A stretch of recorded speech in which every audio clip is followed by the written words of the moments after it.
When you talk about the first 6 or 8 weeks of the season for the Warriors, is there like a belief, maybe on air or off the air with Mully and Festus, that you can become too corporate and businesslike when you've won 4 rings, and maybe you get less than motivated for a Tuesday night game against New Orleans? Maybe not. And you're not going through the motions because you're a professional and you have a reputation and a competitive edge to you. But I feel like teams that have won rings and teams that have been to the top of the mountain, and Bonte, when you have all the money and you have a beautiful family and a beautiful house and you have 4 rings and you have the contract and you have generational wealth, like, where do you dig down deep for daily motivation? I guess it's professional pride, right? It's professional pride. With Steph. But like, can you go just like maybe go through the motions a little bit, because you get such an adrenaline rush from the finals and the playoffs. Right. Like, how do you get up for a game? I always wondered that. Yeah. How do you get up for like a Wednesday game against nobody on the road with a small crowd? Maybe you could tell me this because you were the prophet. Lord knows I didn't play professional sports. I want to get to you about that in just a second, because I think the Warriors had built in motivation. Getting smoked in 6 games by the LA Lakers last year. I think they did get up for games this year, and they got off to a great start. What are they, 6-2 to start? They won 5 road games. You're thinking, oh, boy, they fixed the road woes. They're going to win at home. They could get up for these games, but I think the lack of athleticism from your veterans, that was really on display with some of these teams early on.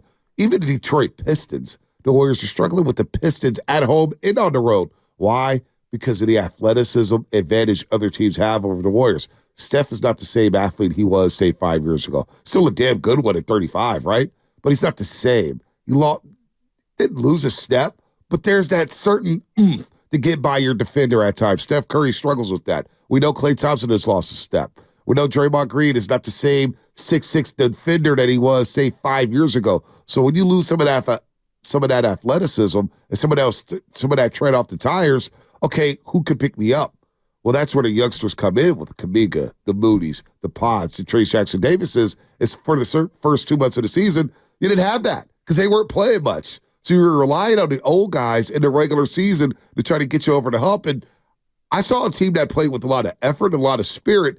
They just didn't have the dogs, the athletes to get it done over the top and hold those fourth quarter leads. This is why they blown so many 15-point leads. But now you have this insertion of athletic ability with Jonathan Kuminga and Pods and Trace Jackson-Davis, and all of a sudden you can help out those veterans getting those 50-50 balls. All of a sudden you can steal a possession here and there where you can pick these guys up. And with the J.K. dunk, that picks up everybody, right? Picks up the crowd, picks up your teammates, gets people off the sideline. So I think they were getting up for games, FP. I just think those old legs are screaming a different thing. You know, Father Time's undefeated. Yeah, undefeated. And there comes a point as an athlete when your knowledge and your experience meets your athletic ability. Right. It's a perfect marriage as an athlete. Like when you're young and you're 20 years old, you don't know the league as well, but you have all the talent. Mm-hmm. And there comes a time, I don't know, 25, 26, when all of a sudden you're peaking with your knowledge of the league and your athleticism come together. Right. And that's when you're at your peak, right? And then on the other side of that, you rely on your experience. Right. Because you know, mentals. Dude, I stepped out of the batter's box a couple of times. I'm like, this guy's throwing cheese. Like, oh my God, I got to gear up. I look at the scoreboard, it's 93. And the game's speeding up. Right. When you get there as a kid, the game's going fast. Right. And it's just like, oh, the game sped up on me. You hear these quotes all the time. And you work so hard through breathing, experience, I don't know, visualization, goal setting, to where you can slow the game down. Mm-hmm. Slow it down. And then it starts to slow down. And you slow the game down. Right. And now 98 looks like 91. Right. Because you have the experience. Then all of a sudden at the end, guess what? It goes back to when you were young as a kid. These 21-year-olds are flying right by me. Oh, my God, that guy's fast. Look how high he jumped right there. He dunked all over me. I used to be that guy. And the game speeds up again. Yep. So how do you slow the game down again when it speeds up late in your career? Your knowledge. Yep. Your wisdom. Yep. Leverage, like whatever, your knowledge of the league, your knowledge of the coach, your knowledge of this player. You study more in the film. Because you can't rebound as fast as you could. Right. Like back-to-backs kill you. And travel kills you. Right. And like they travel like kings, right? Right. But it's still travel. It's still travel. It's still cabin pressure. Yep. It's still getting in at 2 a.m. Yep. It's still travel. So you find ways to combat this. And as soon as the R word gets in your head, as soon as the R word starts bouncing around in your brain. What's that R word? Retirement. You're done, dude. Ooh. You're done. I knew when I came in the clubhouse and looked and my name was in the lineup and I was pissed. I used to be pissed when my name wasn't in the lineup. And I would pout in my locker for about 15 minutes and I'd go about my business. Like, I'm not playing today. I'm supposed to play today. What the hell's going on? Right. At the end with the A's, I would walk in. I'm like, oh, geez, I'm playing. And then to top that off, I would look at the clock during the game. Like, this game's taken forever. Right. I knew I was done. Wow. I started to think about retirement. I started thinking about retirement before I retired. So once those doubts start to creep in your head, you got to fight that, man. But see, I don't think that's happened with these Warriors teams. Not with Klay? Not you don't with think Klay? with Klay? He's so deep, dude. Nah, because I think Klay, there's a report that Orlando, which my roasters will know, when I brought up Orlando earlier in the year, as teams that will look for shooting in the league that value shooting at an all-time high, there will be suitors for Klay Thompson, especially if he does what he did last Thursday, which is drop 35 off the bench. I do think maybe at times he's like, look, I got a little left, but that come to Jesus moment to where you're not a starter no more, or where you're not the best two-guard in the league.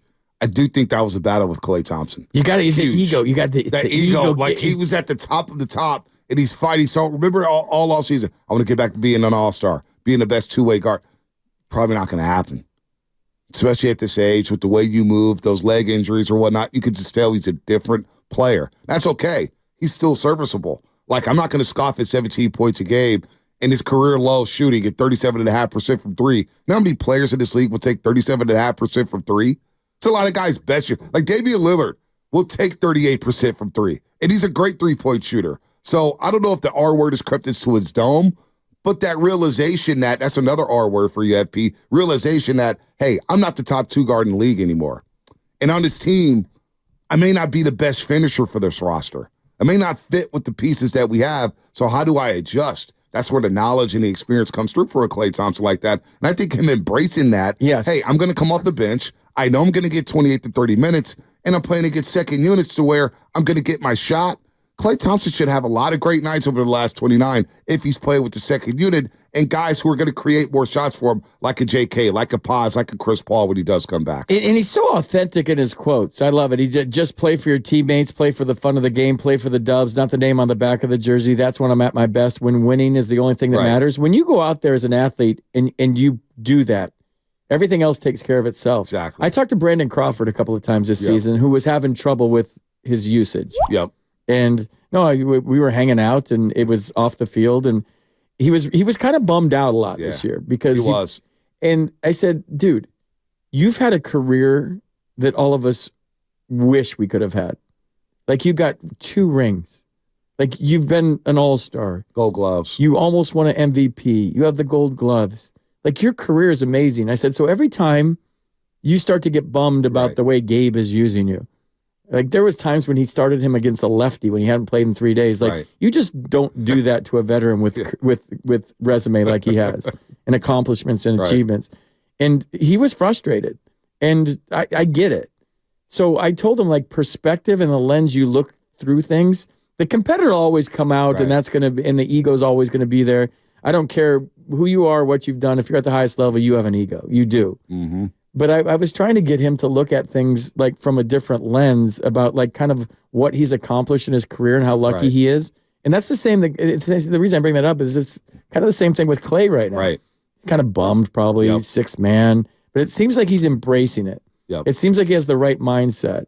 And if he, I don't know that this is permanent. Like Steve said, he's going to stick with it right now. But if he keeps throwing in 35 off the bench, he's going to start. Andrew Wiggins is starting again. Yeah. Andrew Wiggins is starting again. He was coming off the bench. So Steve it's going to be a fill thing.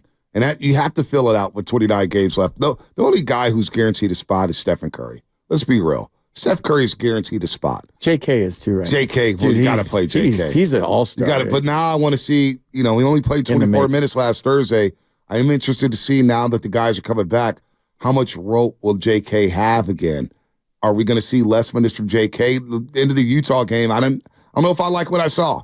In terms of the rotation, you saw the finishing lineup. If Klay's hot, how you not finish with him? If Steph's he's gonna finish. Dre's gonna finish because of his defensive knowledge and his defensive IQ. Andrew Wiggins. It's going to be up in the air, right? It's going to be intriguing to see how this plays out. We're going to see it tonight against the LA Lakers. A lot about Klay Thompson. I know Bobby Marks, Joey Willard, or Dibs. We'll get into that. We got a lot going on, man. Who says slow? Sports is never slow, Lubman. Never. You good back there, Lubman? You good? When did I say sports were slow? I don't know. You're talking Giants all day long. Yeah, it's because there's a lot of fun Giants stuff to talk about. How is he the biggest Giants fan you know, FP? Who, Lub? Yeah. No. I grew up here. All my friends are huge Giants fans. They're all fanatics. Wow, just like that. I like, you know what I do? Hurt to hear. You know what I like to do is I like to refer to them all the time on the air. Like I talk to my friends and they say, when maybe I'm not even, maybe it's my opinion. No, but all my friends are Giants fans. And everybody I talk to around town, everybody I talk to loves this team and they wanted to get back to the days when like they can fall in love with their players. Yeah, they want to wrap their arms around somebody, embrace somebody. Dude. Whether it's Casey Schmidt, whether it's Luciano.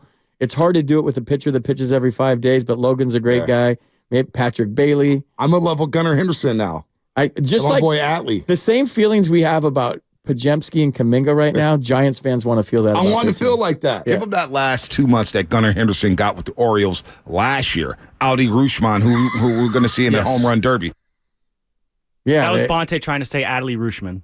Allie Rushman. It's Rushman. Yeah, I know. Allie Rushman. Audi Rushman. My Orioles. Whatever. My Orioles. Die-hard Orioles fan, Bonte Hill. My Orioles. My Orioles on Masson. Hey, let me not go there. By the way, I don't even know if I read the legal, but you are listening to 95.7 The Game, KGMG FM, and AZ1 San Francisco, always live on the free Odyssey app.